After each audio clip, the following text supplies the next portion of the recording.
안녕하세요. 신바람 똑똑 길라잡이입니다. 오늘은 임대차 계약서 작성 시 주의할 점에 대해서 설명드리려고 합니다.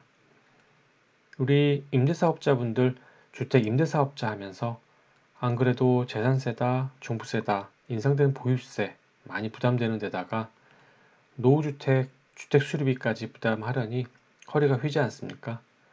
거기다가 임차인, 이사라도 가면 겨우 5% 인상한 임대료로 중개수수료까지 내야 하는데 그 비용이 만만치 않습니다. 그래서 혹시라도 기회가 되면 복비 아끼신다고 새로운 임차인하고 직접 계약하기도 하셨는데 이제는 표준 임대차 계약서로 작성하지 않으면 1,000만 원 이하 과태료를 부과한다고 합니다. 뭐 까짓 거 새로운 거 뭐 있을까? 그냥 하면 되지. 그래서 막상 하려고 찾아보면 좀 당황스러우실 겁니다. 왜냐고요?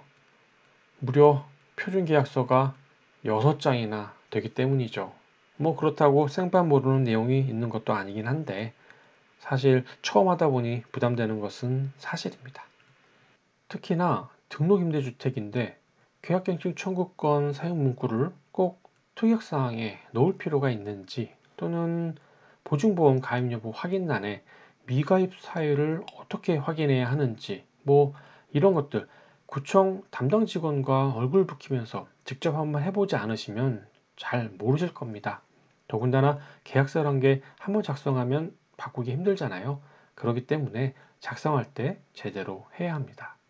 그래서 오늘의 이야기 주제는 첫 번째, 표준 임대차 계약서 작성 방법과 두 번째, 계약갱신 청구권 특약 사유, 그리고 세 번째, 보증보험 미가입 시 전세권 설정하는 방법에 대해서 설명드리도록 하겠습니다. 총 6페이지로 구성된 계약서 중 첫 페이지는 이렇게 생겼습니다. 첫 번째, 계약 당사자의 내용을 적는 표의 성명, 주소, 주민번호는 뭐 다들 잘 아시니까 실수하지 않으시는데요. 여기 임대사업자 등록번호 기입란에 많이들 실수를 하시는 것 같습니다. 왜냐하면 사람들이 등록번호 하면 많이들 사업자 등록증에 있는 등록번호를 생각하시잖아요. 그게 아니고 임대사업자 등록할 때 발급받은 임대사업자 등록증에 있는 등록번호를 반드시 기입하여야 합니다. 이 부분은 오늘 아셨으니까 실수하지 않으시겠죠. 두 번째는 공인중개사가 계약서를 작성할 때 해당되는 내용입니다. 하지만 우리는 지금 적지 않은 복비 아껴보려고 공부하는 건 아니겠습니까? 따라서 이 부분은 우리에게는 해당 사항 없는 내용입니다. 그리고 아래 조그만 글씨로 뭐라 써 있죠. 대부분 많이 들어보신 내용인데요. 모두 임대사업자가 하면 안 된다고 하는 의무사항입니다. 크게 세 가지로 양도 제한, 5% 증액 제한, 계약 해지 제한 등 모두 하지 말라는 경고 내용입니다. 세 번째는 민간임대주택의 표시 항목으로 주택 유형이 아파트 연립이냐 또는 다세대 다가구냐를 확인하는 아니기 때문에 해당 유형에 표시만 하면 돼요. 문제는 민간임대주택 면적을 적는 사항인데 건물 주거 전용 또는 공용 면적이 상세하게 나온 분양서류를 가지고 있다면 크게 문제될 것이 없겠죠. 하지만 대부분 20년 이상 오래된 다가구나 다세대의 경우는 상세한 구분 면적이 표시된 도면이 아직까지 남아있기는 사실 힘들겠죠.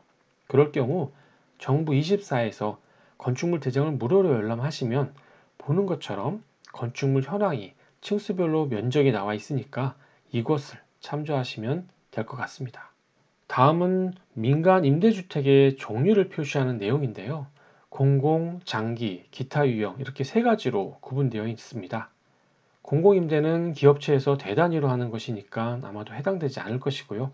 대부분 장기 일반 8년일 것입니다. 뭐 만약 최근에 임대주택에 등록하셨다면 아마 장기 일반 10년일 겁니다.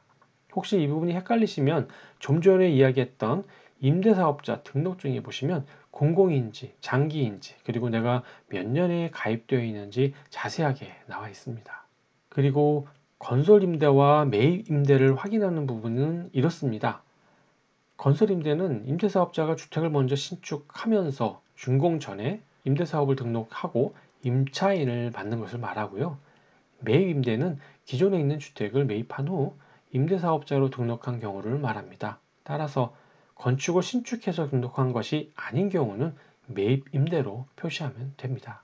다음은 임대 의무기간 개시일을 작성하는 난인데요. 간혹 이곳에서도 많은 분들이 실수가 잦아요. 두 가지 경우는 구분해서 말씀드려야겠는데요. 첫 번째는 임대계약을 먼저 하고 나중에 임대사업자로 등록한 경우인데요. 이 경우 임대일이 등록일보다 더 빠르지 않습니까? 그럴 땐 임대사업자 등록일이 개시일이 되는 겁니다. 그리고 두 번째, 임대사업자로 먼저 등록한 이후에 임대계약을 하셨다면 임대계약을 한 날짜가 개시일이 되는 겁니다. 이 부분 헷갈리지 마시고 잘 적으셔야 나중에 구청 담당자에게 보완하라는 지적받지 않게 됩니다. 아셨죠?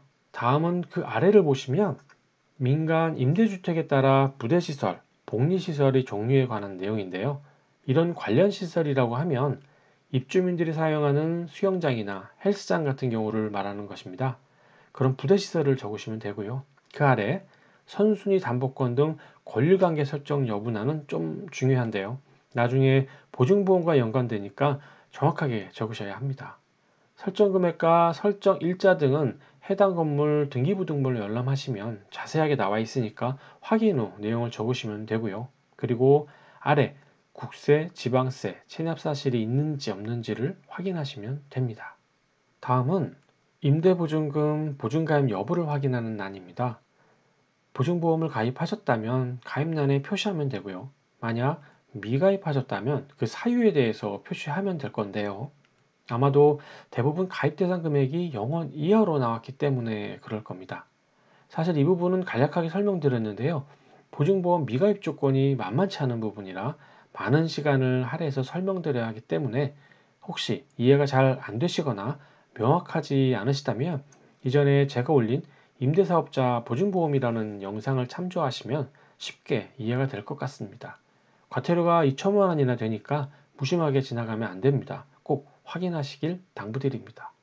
다음은 임대보증금 월 임대료, 임대차 계약 기간에 대한 내용입니다.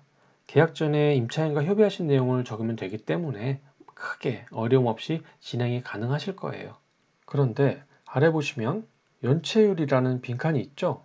임차인이 월 임대료를 내지 않을 경우, 그래서 소송까지 가게 될 경우를 대비해서 적는 내용이라고 보시면 됩니다. 그런데 빈칸이죠. 연체율, 얼마로 정하는 것이 적정할까요? 다른 곳은 그렇게 자세하게 명시해 놓고는 정작 필요한 곳에는 빈칸으로 놓아놨습니다. 결국 임대인과 임차인이 서로 상의해서 결정하라는 것인데요. 그래서 어떤 기준이 있는지 한번 알아봤습니다.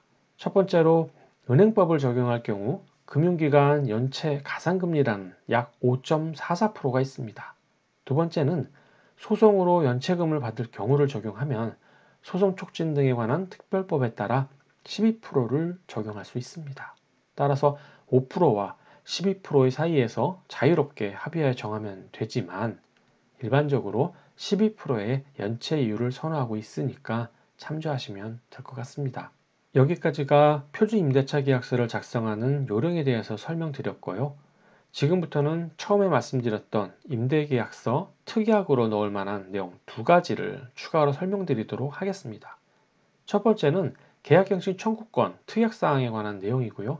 두 번째는 보증보험 미가입 시 전세권 설정 확인과 관련된 내용입니다. 첫 번째는 우리가 그동안 많이 들어 알고 있는 계약갱신 청구권에 대한 사용 여부 내용입니다.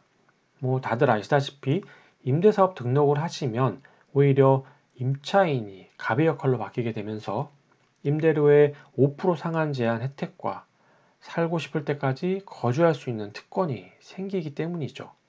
아무리 계약갱신 청구권을 확답받아도 결국 임차인이 거주하겠다고 하면 어쩔 도리 없이 계약갱신을 해야 할 것입니다. 그런 이유 때문에 많은 분들이 임대계약 특약으로 계약갱신 청구권을 사용한다는 내용을 넣어봤자 필요 없다라고 하시는데요. 저는 생각이 좀 틀립니다. 지금 당장이야 그렇지만 만약에 악덕 세입자를 만난 경우 임대사업 등록이 폐지되면서 결국 등록이 저절로 말소될 것인데 그때 가서 세입자가 2년을 더 살겠다고 계약갱신 청구권을 사용한다고 하면 어쩌시겠습니까? 더군다나 6개월 이내 팔아야만 여당은 양도세 비과세 혜택을 주겠다고 발표까지 했지 않습니까? 따라서 저는 임대사업자 등록기간 내라도 계약갱신 청구권을 사용한다는 특약을 넣어서 나중에 이런 일이 생기지 않도록 미리 대비하도록 말씀드리고 싶습니다.